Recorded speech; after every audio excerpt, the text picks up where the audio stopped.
আসসালামু আলাইকুম। সংবাদে আপনাদের সবাইকে স্বাগত জানাচ্ছি। আমি ফিরোজ তোহা। শুরুতেই সংবাদ শিরোনাম। বাংলাদেশের সর্বশেষ গুরুত্বপূর্ণ আপডেট সংবাদে আপনাকে স্বাগত। শুরুতেই সংবাদ শিরোনাম, পরে বিস্তারিত। শুরুতেই জানাবো, ঈদের কেনা জুতো বদলানো নিয়ে সংঘর্ষে আহত ৭। ফরিদপুরের কানাইপুরে ঈদের জুতা বদলানোকে কেন্দ্র করে সংঘর্ষে অন্তত ৭ জন আহত হয়েছে। আজ রাত ৮টার দিকে ফরিদপুর সদর উপজেলার কানাইপুর ইউনিয়নের কানাইপুর বাজারে জুতাপট্টিতে এই ঘটনা ঘটে। এরপর জানাবো, দুই পক্ষের মারামারি, ইউনিয়ন জামাতের সেক্রেটারির মৃত্যু। নগর পোরশায় পুকুরের পানি সেচকে কেন্দ্র করে স্থানীয় দুই পক্ষের মধ্যে সংঘর্ষের ঘটনায় জামাতের সেক্রেটারি আফজাল হোসেন ৫৫-র মৃত্যু হয়েছে। এদিকে ঈদ উদযাপনে ঐক্যের বার্তা প্রধান উপদেষ্টার। পবিত্র ঈদ উল ফিতর উপলক্ষে দেশবাসীকে শুভেচ্ছা জানিয়েছেন অন্তর্বর্তীকালীন সরকারের প্রধান উপদেষ্টা প্রফেসর ড মোহাম্মদ ইউনূস। আজ রোববার এক ভিডিও বার্তায় প্রধান উপদেষ্টা দেশবাসীকে ঐক্যের বার্তা দিয়ে ঈদের শুভেচ্ছা জানিয়েছেন।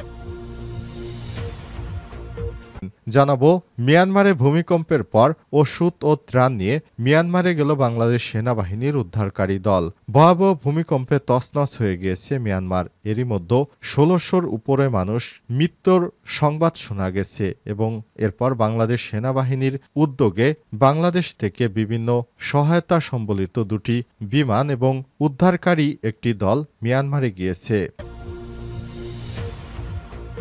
এদিকে হবিগঞ্জে সেনাবাহিনীর হাতে দুই মাদক কারবারি গ্রেপ্তার। হবিগঞ্জ শহরের অভিযান চালিয়ে দুইজন মাদক কারবারিকে আটক করেছে সেনাবাহিনী। আজ সেনাবাহিনীর হবিগঞ্জ সদর ক্যাম্পের একটি দল গোপন সংবাদের ভিত্তিতে অভিযান চালিয়ে শহরের বাস স্ট্যান্ড ও রিসি এলাকা থেকে তাদেরকে আটক করে। এবং সর্বশেষ জানাবো, মহারাষ্ট্রে মসজিদে বিস্ফোরণ, এলাকায় আতঙ্ক। মহারাষ্ট্রে বিট জেলার একটি মসজিদে রোববার ভোরে জেলটিক স্টিক দিয়ে বিস্ফোরণের ঘটনা ঘটেছে। পুলিশের মতে কোনো ব্যক্তিকে মসজিদে এই জেলটিন স্টিকগুলো রাখায় বিস্ফোরণটি ঘটেছে। এই বিস্ফোরণে কোনো হতাহতের ঘটনা না ঘটলেও মসজিদের অভ্যন্তরীণ অংশে ক্ষতি হয়েছে বলে জানা গেছে। প্রিয় দর্শক, এতক্ষণ শুনছিলেন সংবাদ শিরোনাম, এবারে বিস্তারিত। তবে তার আগে বন্ধুরা, অনুরোধ থাকবে সংবাদটিতে একটি লাইক দিন। এই চ্যানেলে আপনি নতুন হয়ে থাকলে আমাদের সংবাদটি দেখতে দেখতে চ্যানেলটি সাবস্ক্রাইব করে রাখুন। কমেন্ট করে বন্ধুরা আপনার মূল্যবান মতামত জানিয়ে দিন আপনি বিশ্বের কোন দেশ থেকে বা বাংলাদেশের কোন স্থান থেকে আমাদের সংবাদটি দেখছেন এবং শুনছেন। এবারে বিস্তারিত। ঈদের কেনা জুতা বদলানো নিয়ে সংঘর্ষে আহত ৭। ফরিদপুরের কানাইপুরে ঈদের জুতা বদলানোকে কেন্দ্র করে সংঘর্ষে অন্তত ৭ জন আহত হয়েছে। শনিবার গভীর রাতে ৮:৩০টার দিকে ফরিদপুর সদর উপজেলার কানাইপুর ইউনিয়নের কানাইপুর বাজারে জুতাপট্টিতে ঘটনা ঘটে। জানা গেছে, কানাইপুর ইউনিয়ন রনকাইল গ্রামের বাসিন্দা মোহাম্মদ খানের ছেলে সাইদ খান ৩৫ ও কানাইপুর বাজারে জুতাপট্টি এলাকার রহমত ব্যাপারী মালিকানাধীন রহমত শু স্টোর থেকে এক জোড়া জুতা কেনেন। পরে রাত ৮টার দিকে তিনি ওই জুতা বদলাতে গেলে দোকানদারের সঙ্গে কথা কাটাকাটি হয়। এক পর্যায়ে দোকানদার ওই ক্রেতাকে মারধর করেন।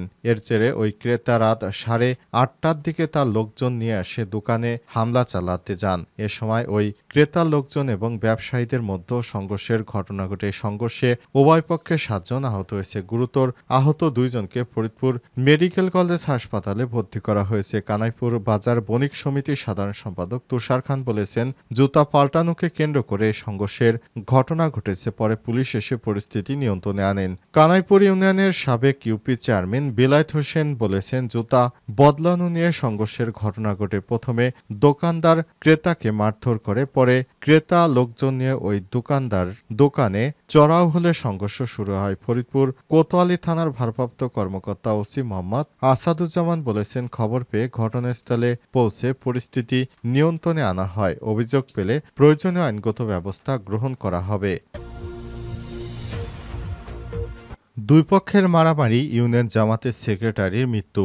নওগাঁর পোরশায় পুকুরের পানি সেচকে কেন্দ্র করে স্থানীয় দুই পক্ষের মধ্যে মারামারির ঘটনায় ইউনিয়ন জামাতের সেক্রেটারি আফজাল হোসেন ৫৫-র মৃত্যু হয়েছে। রোববার ৩০শে মার্চ দুপুরে রাজশাহী মেডিকেল কলেজ হাসপাতালে চিকিৎসাধীন অবস্থায় তার মৃত্যু হয়। নিহত আফজাল উপজেলার গাঙ্গুরিয়া ইউনিয়ন জামাতের সেক্রেটারি ও বরগুন্দাইল নোয়াপাড়া গ্রামের আব্দুল হামিদের ছেলে। পুলিশ সূত্র থেকে জানা গেছে, গত ২৭শে মার্চ বিকেলে বরগুন্দাইল নোয়াপাড়া মালতীপুর ও কাদিপুর জামে মসজিদে লিজ নেয়া পুকুরে পানি সেচকে কেন্দ্র করে স্থানীয় দুই পক্ষের মধ্যে সংঘর্ষ বাধে। এতে প্রতিপক্ষের লোকজনের মারপিটে আফজাল হোসেন গুরুতর আহত হলে তাকে উদ্ধার করে প্রথমে উপজেলা স্বাস্থ্য কমপ্লেক্সে নেওয়া হয়। সেখানে তার অবস্থার অবনতি হলে উন্নত চিকিৎসার জন্য তাকে রাজশাহী মেডিকেল কলেজ হাসপাতালে ভর্তি করা হলে কর্তব্যরত চিকিৎসক তাকে মৃত ঘোষণা করেছেন। পোরশা থানার ভারপ্রাপ্ত কর্মকর্তা ওসি আবু বকর সিদ্দিক ঘটনার সত্যতা নিশ্চিত করে জানান, এই ঘটনায় নিহতের ছোট ভাই আলফাজ হোসেন বাদী হয়ে ৭ জনের নাম উল্লেখ করে আরও একটি অজ্ঞাতনামা এবং ৮ থেকে ১০ জনের বিরুদ্ধে থানায় একটি অভিযোগ দায়ের করেছে। অভিযোগের ভিত্তিতে পুলিশ তদন্ত করছে এবং প্রয়োজনীয় ব্যবস্থা গ্রহণ করার জন্য পুলিশ তাদেরকে প্রতিশ্রুতি দিয়েছে। ঈদ উদযাপন, ঐক্যের বার্তা প্রধান উপদেষ্টার। ঈদ উল ফিতর উপলক্ষে দেশবাসীকে শুভেচ্ছা জানিয়েছেন প্রধান উপদেষ্টা প্রফেসর ড. মোহাম্মদ ইউনূস। রোববার এক ভিডিও বার্তায় প্রধান উপদেষ্টা বলেছেন, সকলকে আনন্দময় ঈদ মোবারক জানাচ্ছি। আশা করি ঈদের সময় আপনারা শান্তিপূর্ণভাবে আমাদের বাড়িতে যেতে পারবেন এবং আপনাদের পরিবারের সঙ্গে ঈদের আনন্দ উদযাপন করতে পারবেন। এ সময় তিনি আরও বলেছেন, জনগণকে তাদের আত্মীয় স্বজনের কবর জিয়ারত করা, দারিদ্র্য পরিবারগুলোর খোঁজ খবর নেওয়া এবং তাদের ভবিষ্যৎ কিভাবে উন্নতি করা যায় সে সম্পর্কে চিন্তা ভাবনা করার আহ্বান জানান। অধ্যাপক ড. মোহাম্মদ ইউনূস বলেছেন, আপনারা আপনাদের সন্তানদের আত্মীয় স্বজনের সঙ্গে পরিচয় করিয়ে দিন, এটাই আমার ইচ্ছা। এছাড়াও ঈদের নামাজের সময় যে কোনো মত পার্থক্য থাকা সত্ত্বেও পরাজিত শক্তির সকল উস্কানির মুখে সকলকে ঐক্যবদ্ধ ও দৃঢ় থাকার আহ্বান জানিয়েছেন তিনি। অধ্যাপক ড.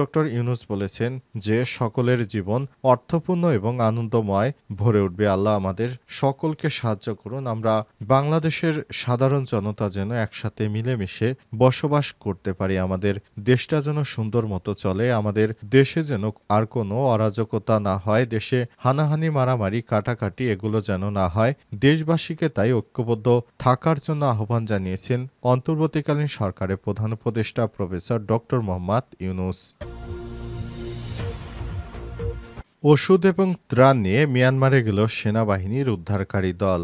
ভয়াবহ ভূমিকম্পে তছনছ মিয়ানমার। এরই মধ্যে ১.৫ সহস্রাধিক মরদেহ উদ্ধার করা হয়েছে। চারদিকে ধ্বংসস্তূপ। ভূমিকম্পে ক্ষতিগ্রস্ত মানুষকে মানবিক এবং চিকিৎসা সহায়তা দিতে সেনাবাহিনীর একটি উদ্ধারকারী দল মিয়ানমারে রওনা দিয়েছে। ক্ষতিগ্রস্ত মানুষকে মানবিক ও চিকিৎসা সহায়তা দিতে মিয়ানমারে রওনা হয়েছে বাংলাদেশ সশস্ত্র বাহিনীর একটি উদ্ধারকারী অভিযানিক দল। রোববার ৩০শে মার্চ বাংলাদেশ সেনাবাহিনী তার অফিসিয়ালি ফেসবুক পেজে সংক্রান্ত এই তথ্য ও ছবি শেয়ার করেছে। এর আগে গতকাল আন্তঃবাহিনী জনসংযোগ পরিদপ্তর আইএসপিআর এর এক সংবাদ বিজ্ঞপ্তিতে জানানো হয়েছিল, ভূমিকম্পে ক্ষয়ক্ষতির প্রেক্ষিতে জরুরি ভিত্তিতে ঔষধ, ত্রাণ সামগ্রী উদ্ধার এবং মেডিকেল সহায়তা প্রদানের বিশেষ বিমানে মিয়ানমারে যাচ্ছে বাংলাদেশ সশস্ত্র বাহিনীর একটি উদ্ধারকারী দল। প্রধান উপদেষ্টার নির্দেশে বাংলাদেশ সেনাবাহিনীর নেতৃত্বে জরুরি ভিত্তিতে ত্রাণ সামগ্রী হিসেবে ঔষধ, শুধু শুকনো খাবার এবং চিকিৎসা সেবা প্রদানের জন্য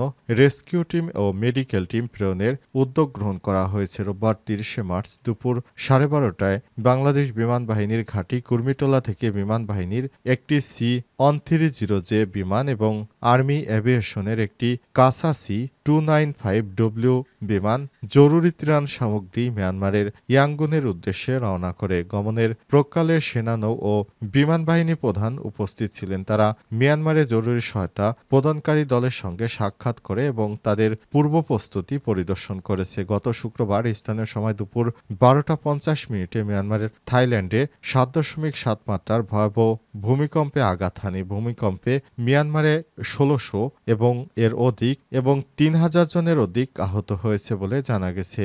মিয়ানমারে বিভিন্ন অঞ্চলে খাদ্যপানি, বাসস্থান সংকটসহ জরুরি বিভিন্ন সমস্যা দেখা দিয়েছে। এই সমস্যাগুলোর সমাধানে বাংলাদেশ সেনাবাহিনী মিয়ানমারকে এই সহায়তা পাঠানোর ব্যাপারে তারা একমত হয়েছে। এরপর অন্তর্বর্তীকালীন সরকারের প্রধান উপদেষ্টা প্রফেসর ড. মোহাম্মদ ইউনূসের নির্দেশে এই ত্রাণ সামগ্রী মিয়ানমারের উদ্দেশ্যে সেনাবাহিনীর একটি চৌকস উদ্ধারকারী দল গিয়েছে।